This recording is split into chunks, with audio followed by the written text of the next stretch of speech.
Na kukuria Naivasha athaki a mubira wa maguru a Kihoto wodi-ini ya Lakeview Naivasha mena gitumi gia gukenerera thutha wa thirikari ya kaunti ya Naikuru kwambika miario na ene kĩharo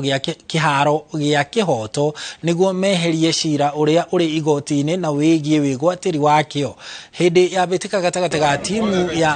timu cia Kihoto iria iri thiini wa ligi ya FKF gikiro-ini kia branch cia Kibera Estate, Diaspora FC, Pipeline FC na Tukutane Estate. Muikiriri gite wa kamiti ya bajeti bunge-ini ya Naikuru niwe waniriire mubango uyu uria uri mathabu-ini ma mahuthiro ma mbeca cia mwaka ukite.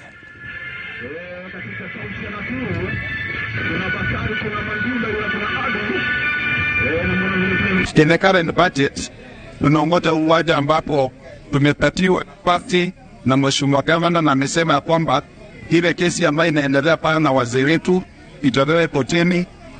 The coming financial tutaweka budget ya kutengeneza uwanja.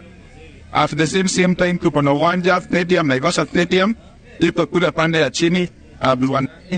na governor amefanya commitment from the one bank ikiingia of 400 million kutengeneza the past stadium ya Naivasha na Nakuru County ambayo itavisemble after tungependa kurudi vile ambavyo ilikuwa pale awali, vile ambavyo tulikuwa na teams kutoka hapa mashinani, kama vile tulikuwa na teams kama Osea, tulikuwa na team kama Sha, na tunatumaini ya kwamba kabla tufike AFCON 2027 tutapata timu moja kutoka Naivasha ambayo inaweza kuingia katika Premier League.